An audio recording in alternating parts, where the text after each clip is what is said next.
Okay, guys, make sure to like, comment, and subscribe. Now, fasten your seatbelts. Here we go. All right, guys, I'm back. It is Thursday, April the 30th, and it is 10:07 p.m. Eastern Time. It's hard to believe that tomorrow is May 1st. I don't know where April went. It just seemed to fly by, except it seemed to fly by on one hand, and on the other, it seemed to last forever because of the quarantine situation.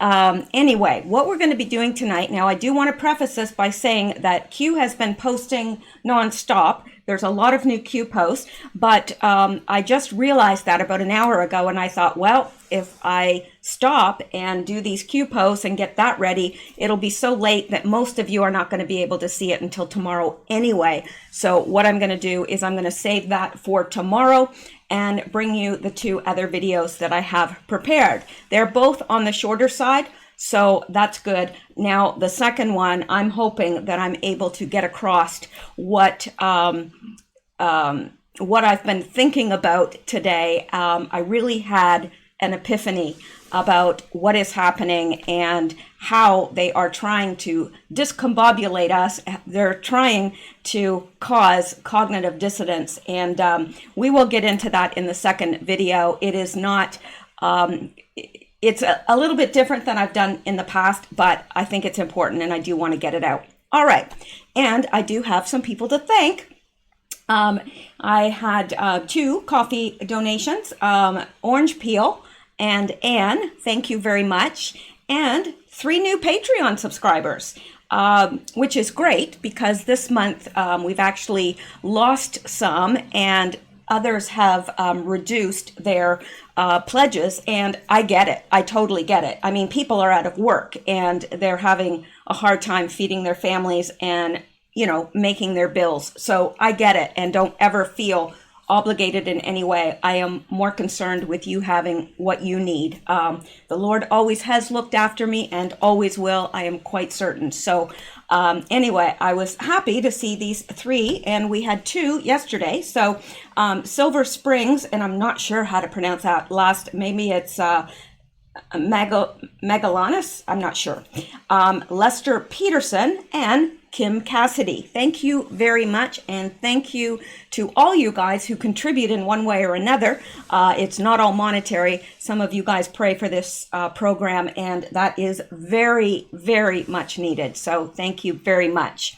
So what I had said yesterday was that I was going to talk to you a little bit about that video that I did about the Antichrist, because I think a lot of people misunderstood what I was saying. Now, I came across that, and, you know, I think that people were thinking that I was thinking this guy's the Antichrist. Well, first of all, we don't know. It could be anybody. I kind of subscribe to the doctrine that we will not know, Christians, those of us that are believers, we will not know the identity of the Antichrist prior to being raptured. So anyway, I don't know. I know some people believe that we will be raptured before the tribulation. Some people don't believe it at all. Some people believe mid-trib. I'm what you would call a pan-tribulationist. That's what I am. I'm not a mid, post, or pre-trib. I am a pan. Now, what does that mean? It means I believe that if you are right with the Lord, that it will all pan out in the end, because prophecy is so much easier after it's happened. It's like the Q posts, you know, future proves past. And when you look at Bible prophecy, which is alarmingly accurate, you're able to see how it was fulfilled exactly. I mean, for example, take the prophecies of Christ. There were many, many prophecies that Christ fulfilled by his birth. Many prophecies he fulfilled, every single one, alarmingly accurate. But most of the Jews, most of Israel did not recognize him as the Messiah because he didn't come in the way they thought.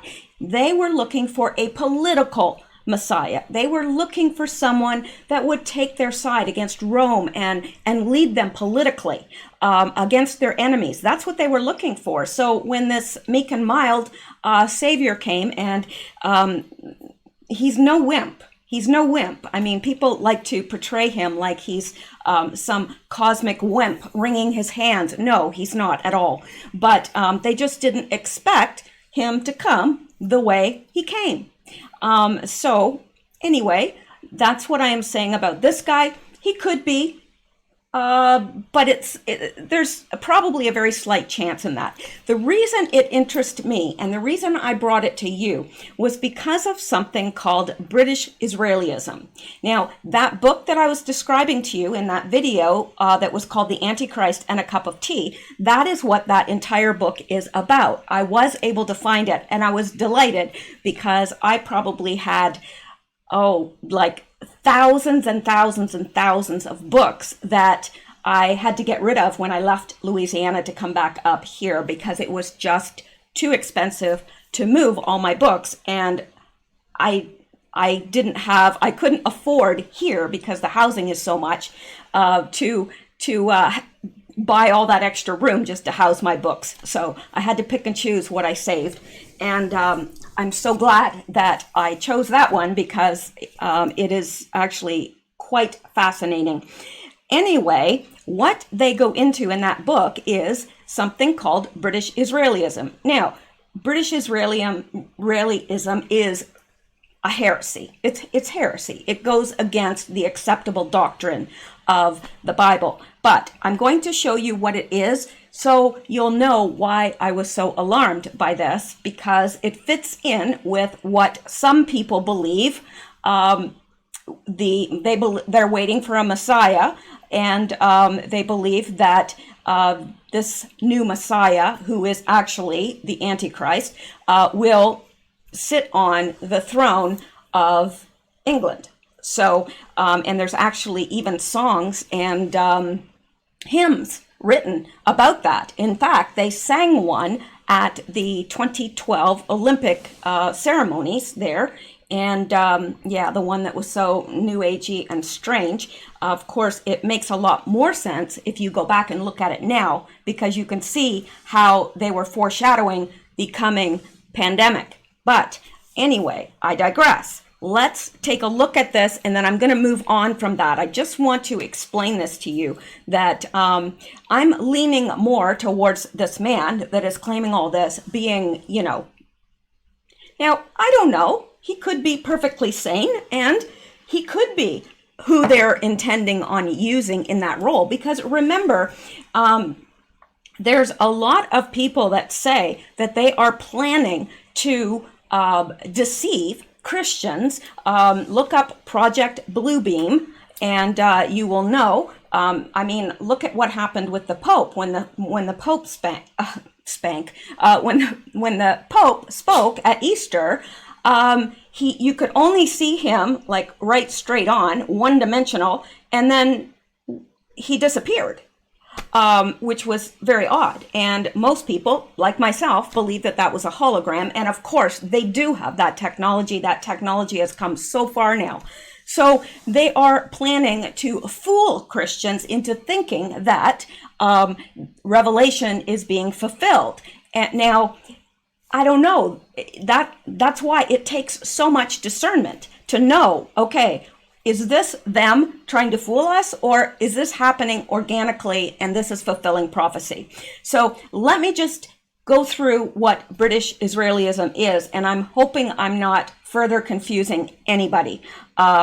All right, British Israelism has waned enormously over the past 100 years. It was once an extremely popular doctrine within the British Isles with countless devotees, whereas today it is sparse. The popularity of the doctrine is frankly in free fall. Well, that's possibly true, but there are, it is Masonic in nature as well. So I don't know if there are Masonic groups that hold to that or not. British Israelism, also known as Anglo-Israelism, is defined on www.ondoctrine.com as the belief and teaching of a number of religious groups that the 10 lost tribes of Israel are actually the Anglo-Saxon race and are specifically the people of Great Britain. By definition, then, the Anglo-Saxon or white people are the true Israelites, being the descendants of Abraham, and are the only chosen people of God and heirs to the covenant of God. Do I believe that? Absolutely not. No, I do not believe in replacement theology, anything like that. The people who are living in Israel today, calling themselves Jews, according to this doctrine, are actually imposters who mistakenly identify themselves with the Israelites, but are in fact descendants of Judah and are not the chosen people of God and are not part of the covenant of God. As we examine British Israelism teaching, we are required of God to test it by the scriptures. The fact is, every doctrine must be tested by that sacred book to see if it is biblical or not. So I'm not going to go into this. You know, if you guys are interested, I can. I still am looking into this guy, but I actually am leaning more towards, well, I would like to say that I'm leaning more towards him just being, you know, off. But on the other hand, a lot of what he has been saying kind of jives with a lot of things that I've been hearing are happening with the crown. So I don't know. I'm bringing it to you guys, but I'm not saying this is what I believe. So the people that admonished me for that, you wasted your breath, because you probably misunderstood what I meant. However, it was probably that I was not communicating effectively with you. So I just wanted to clear that up, and I hope and pray that I have, because I don't want to make things worse for anyone. So let's go on now. I'm finished with talking about that, and let's go back and let's get into some of the news. All right. And here we are at the first item, and it's this. Says Crazy Bernie is first business owner fined, and this is actually like a person. It's not Bernie Sanders. Crazy Bernie is first business owner fined $5,000 for repeat violations of Fresno shelter in place. He did a press conference calling for the city to lift restrictions hours before this citation. Response to Bernie's complaint from a council member is here. And here is this right here. It says, here we go. I guess they don't like publicity. Today, a day after I said my piece at City Hall and made it on the front page of the newspaper, I was cited again, this time for $5,000. Told it is unlawful to operate my website and to cease immediately. I have tried to reach the lady who is in charge at the city, but so far, no luck. I wonder how many fines they are handing out for doing the safest form of business that there is online. By the way, my website is based in Canada. So they fined this guy $5,000 for running a website, a web business, because they said that it violated the shelter in place law. Yeah, so let's take a look at this. Now, I haven't looked at this, so I don't know what we're going to face here, but okay, it says Crazy Bernie is the first business owner. Okay, blah, blah, blah. Here is the response from, hang on.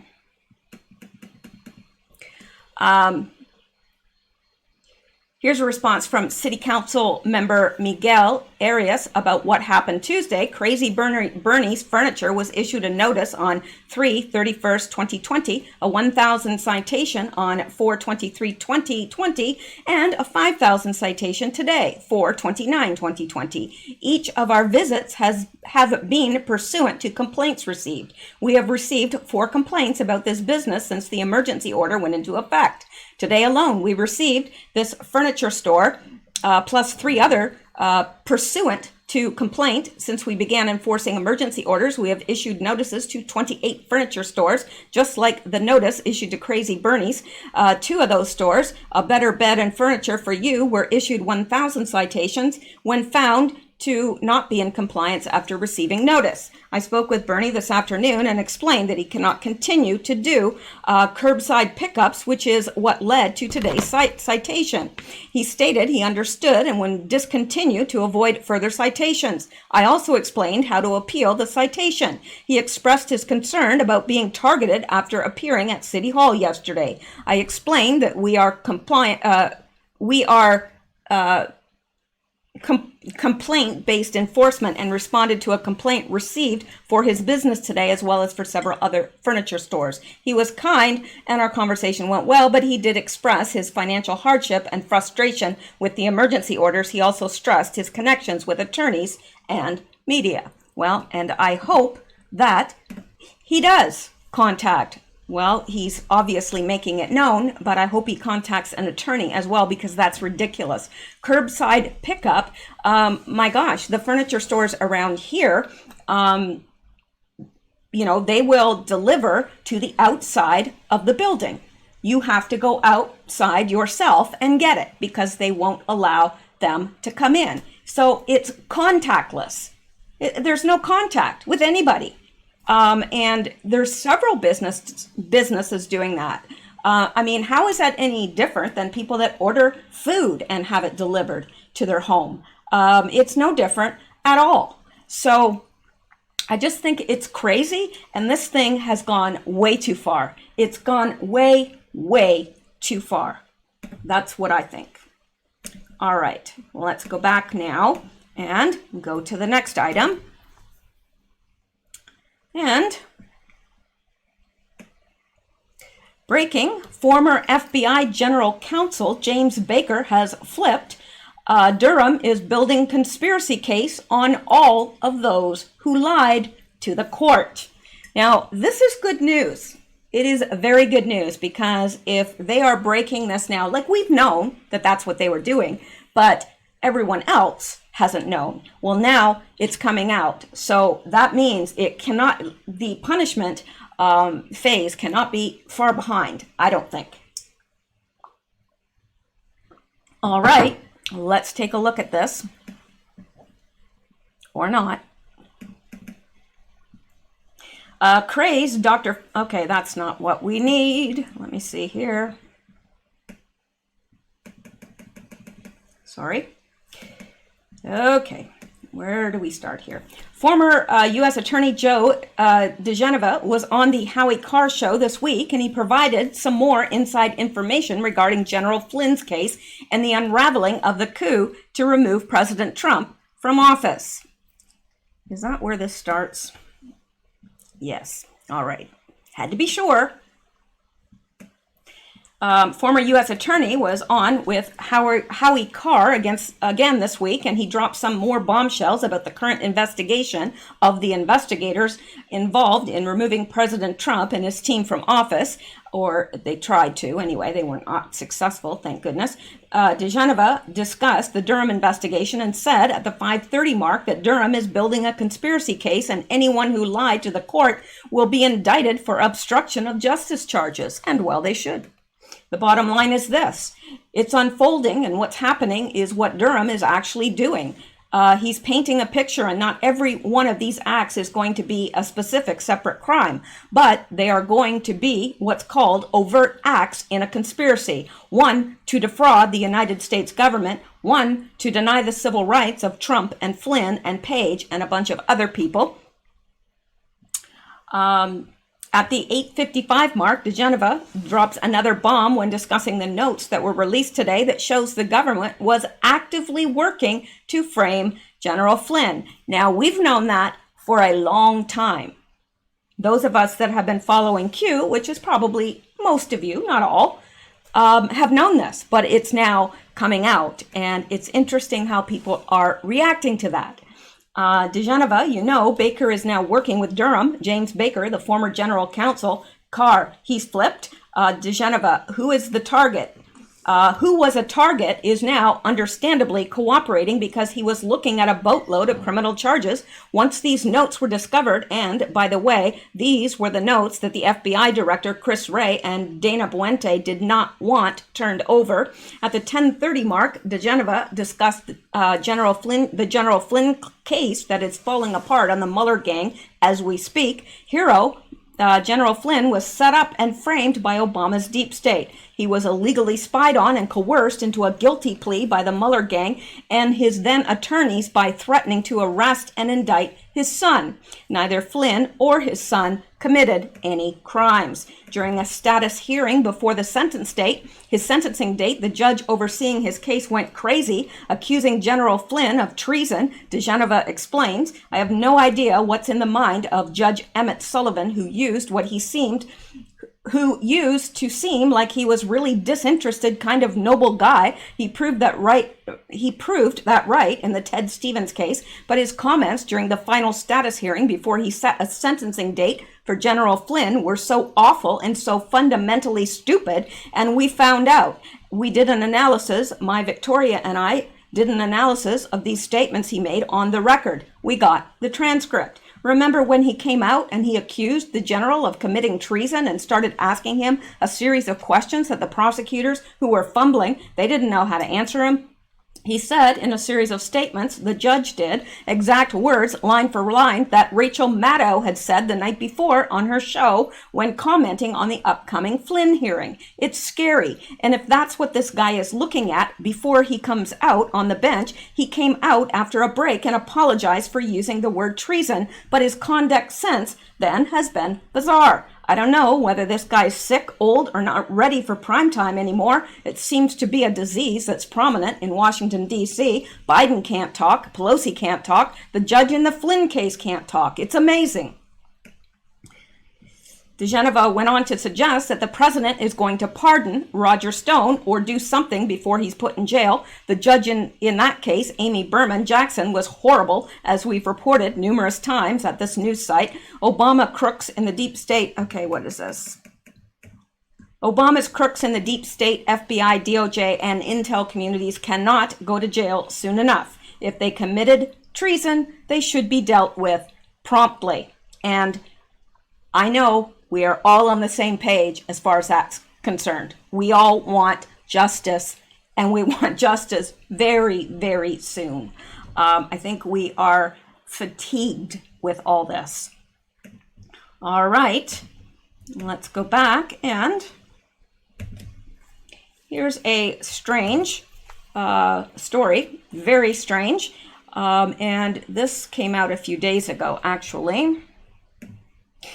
The funeral home director, dozens of decomposing bodies found in trucks at Brooklyn Funeral Home. The funeral home director said that he used the trucks for storage after he ran out of space in his chapel. Bodies are coming out of our ears, he said. No, I hope not. That would be really gross if bodies were coming out of your ears. I'm just saying. All right. Hang on here.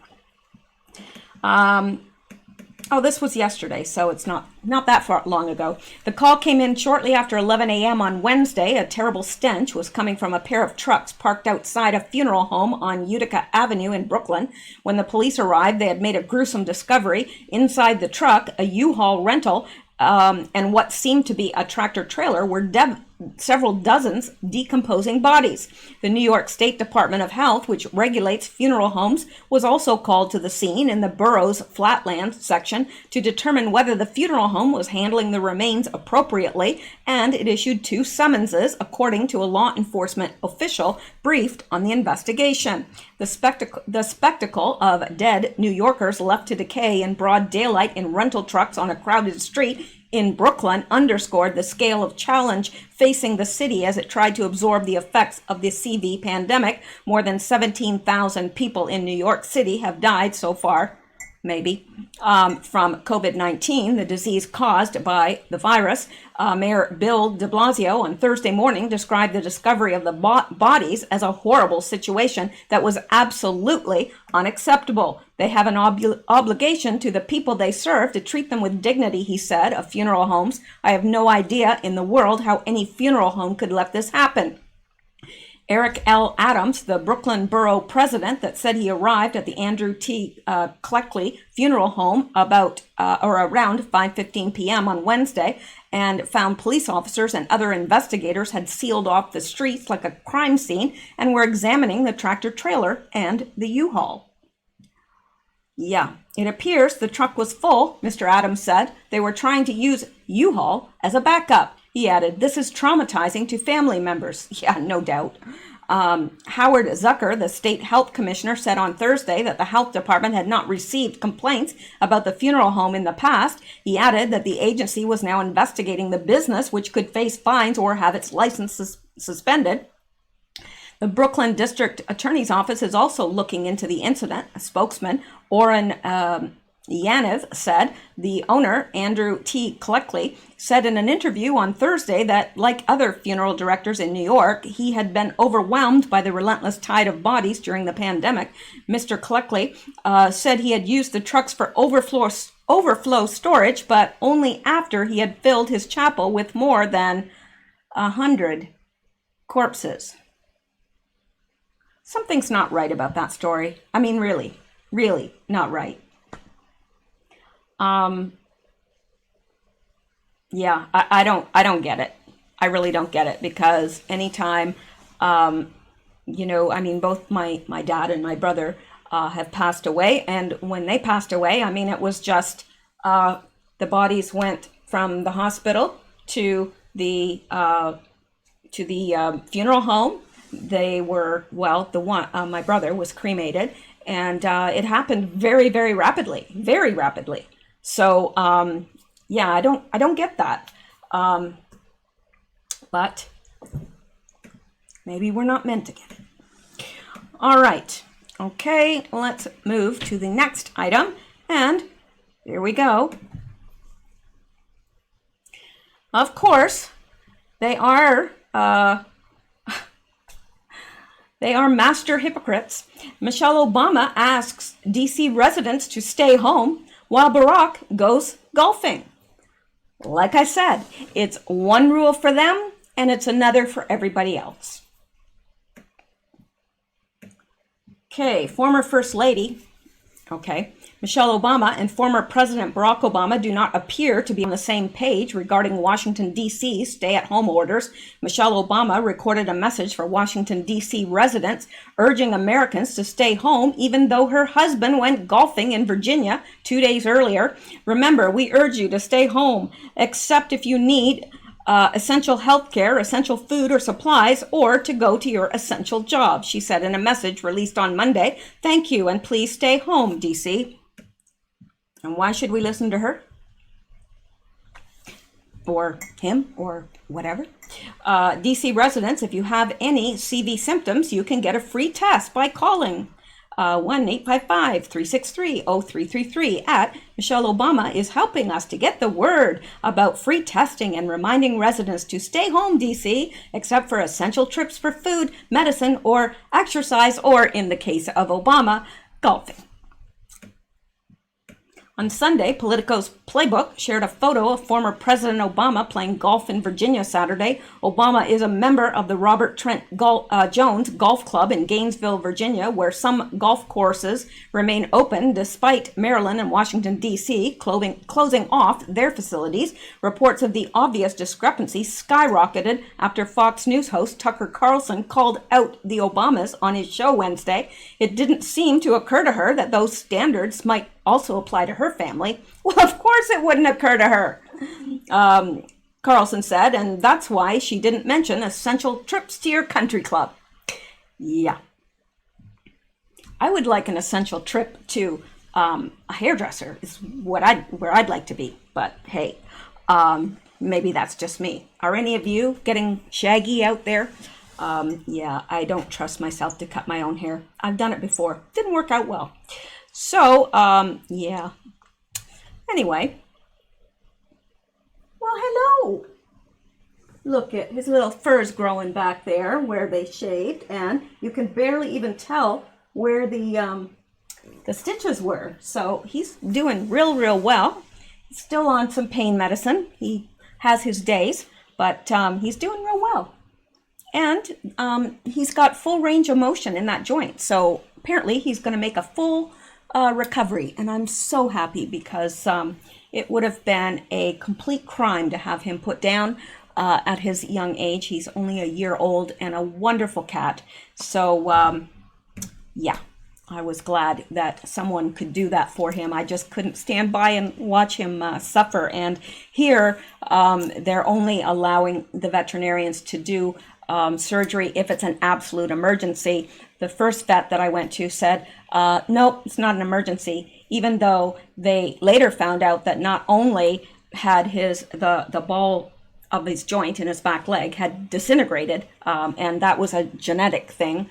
They said that it was caused by early having him neutered early, which he was neutered when I got him. But anyway, but also it was broken as well, which the other vet did not tell me.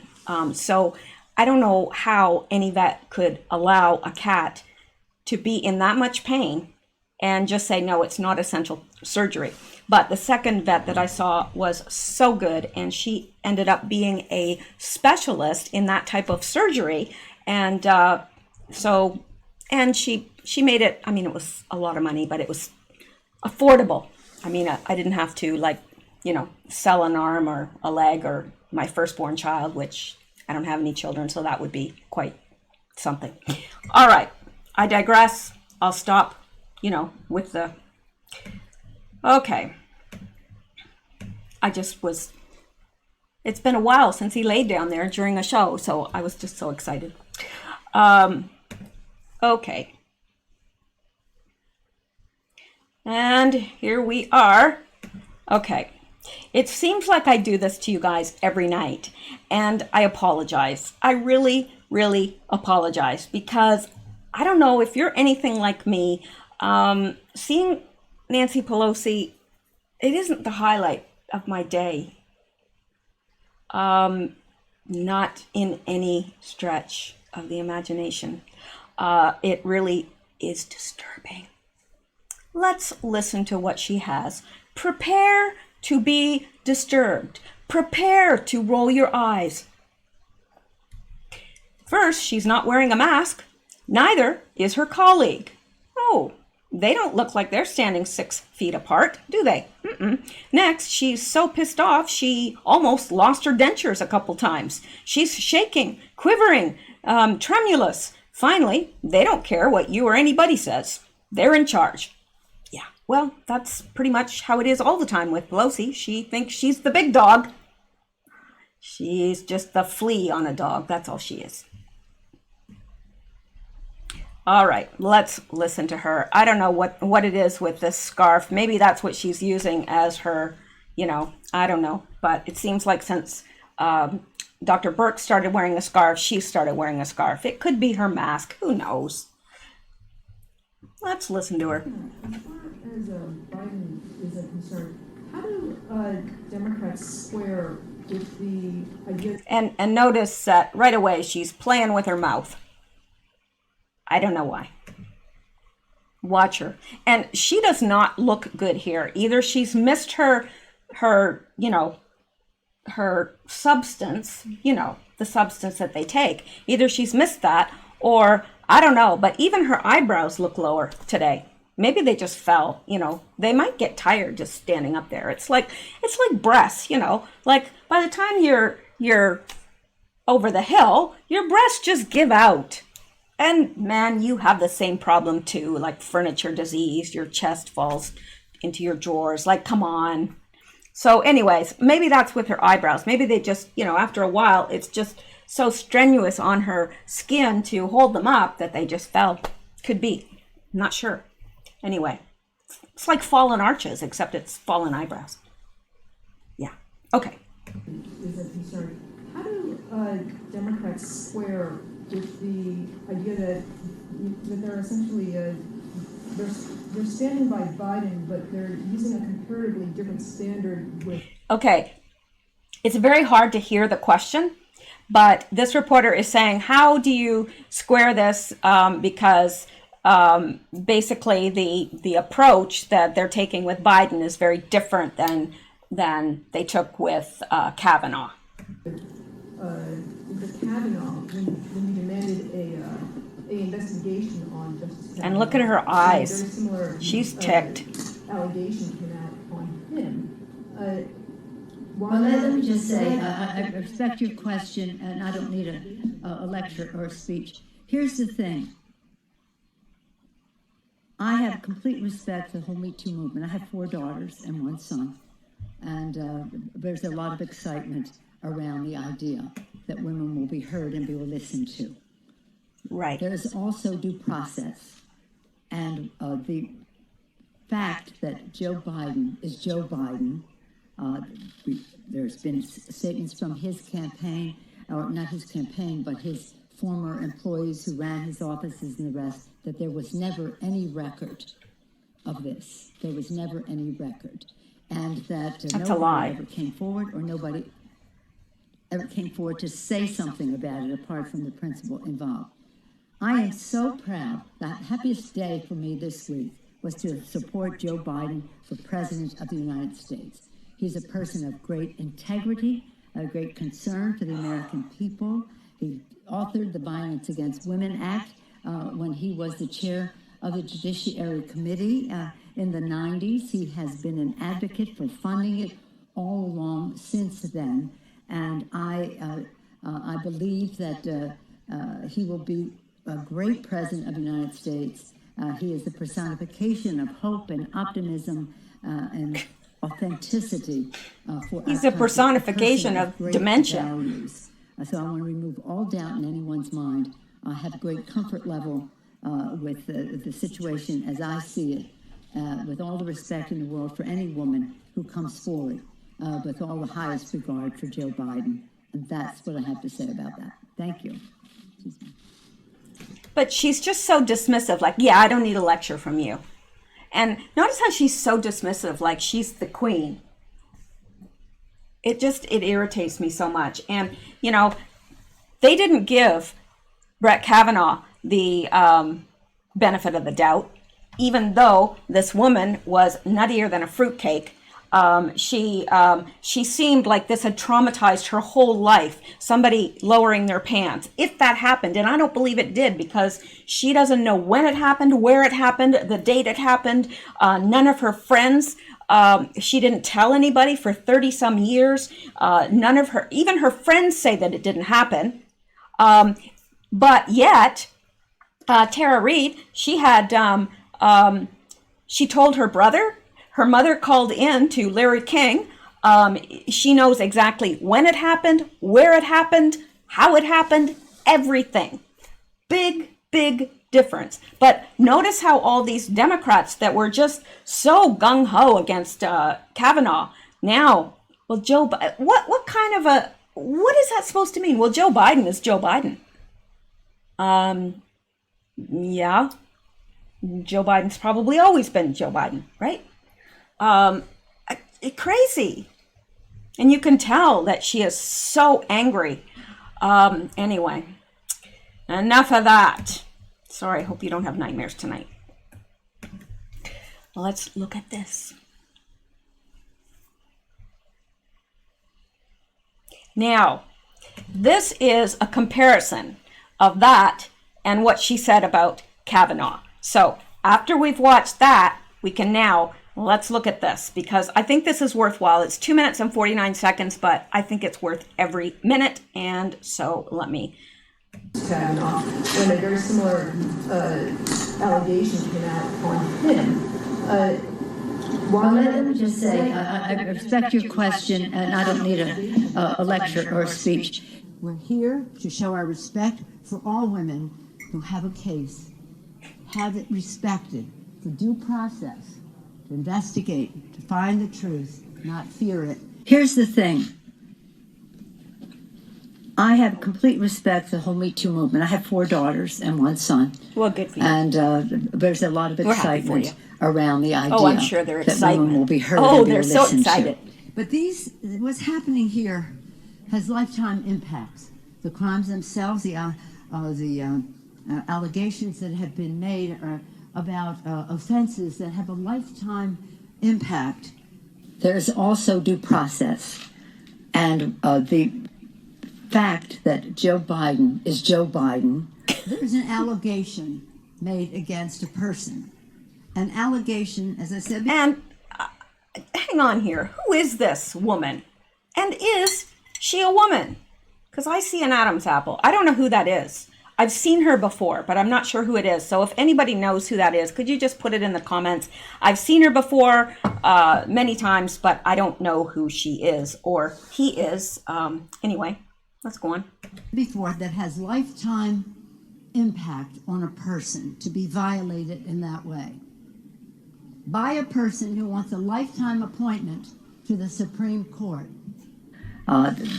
There's been statements from his campaign, or not his campaign, but his former employees who ran his offices and the rest, that there was never any record of this. Instead of asking questions, the Republican leadership fears the truth.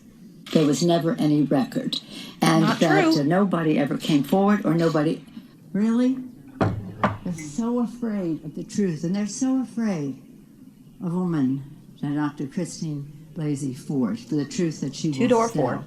I am so proud. The happiest day for me this week was to support Joe Biden for President of the United States. Happiest day. I joined Leader Schumer and calling for Judge Kavanaugh to withdraw his name from consideration. He's a person of great integrity, a great concern for the American people. The Judiciary Committee and the Senate decide to go forward. They have to know that they are having a demoralizing impact and a chilling effect on the entire movement of courageous women who are telling their stories and demanding justice. He authored the Violence Against Women Act when he was the chair of the Judiciary Committee in the 90s. So there are 2 equities to be weighed. One equity is the integrity of the Supreme Court. The other equity to be weighed is the respect that we have for women when they come forward. She didn't show any respect for Tara Reid when she came forward, did she? No. Not at all. All right. Well, again, I'm sorry that I'm going to have to start recording earlier in the day if I'm going to play Pelosi, because I want to give you guys plenty of time to get that image out of your head before you go to bed. You know. Okay. Now, let's go on to this. Did you see this? Love it. It is President Trump doing a Pepe stance. That's exactly what he's doing. Exactly. It says, POTUS did a Pepe. Keck. Where we go one, we go all. So I love that. So I thought I would show that to you guys. And here, somebody by the name of Ann Harris wrote this, and I thought it was very good. Here's one to ponder. Walmart, 1,500,000 employees. 1,500,000 employees work for Walmart. Amazon, 750,000 employees. Kroger, 500,000 employees. Target, 350,000 employees. Costco, 214,000 employees. Total, 3,314,000 total employees combined. All of these companies have not had any reported cases in the news. Yet, every employee in these companies encounter thousands of people a day. None of these companies have closed stores. However, all of a sudden, all the meat packing plants are closing and small businesses are not allowed to open. None of this makes any sense at all. It doesn't. It makes no sense. And you have to, at this point, realize that there's something completely different going on than what they are telling us. All right, and let's go on. And this is Paul Sperry. He said, it all goes back to Hillary. She corrupted the FBI. If she hadn't insisted on using a corrupt private server to transmit and receive classified state secrets, there'd be no FBI cover-up. If she hadn't hired Steele to concoct lies about Trump and Russia, there'd be no Spygate scandal. That's true. And Tom Fitton said Hillary Clinton did it. And she did. But I would also add that I think she had a whole lot of help from Obama. So there you go. Now, I know that that is not as much as I usually bring you, but it's kind of been, there's not been a lot out there that's new today. So anyway, I'm going to leave it at that, and I'll get this uploaded, and I will work on the second video, which hopefully will be on the short side. Hopefully, I said. Okay. All right, guys. You guys have a wonderful evening. Oh, look at that. It's just like old times. Oh, look at him. You have to admit, he's a cutie. Here, hang on here. Let's see if I can. All right, here we go. There he is. There's that cute little boy. Yes, you're a little man. You're a little man, aren't you? Yes, you're just a little baby cat still. Just a year old. He's sleepy. Okay, well, that is it for tonight. I'll be back. Hope you will join me. And you guys have a great evening. Hope you stay safe, stay well, stay blessed, and keep seeking truth. It all starts with the truth. Good night, guys.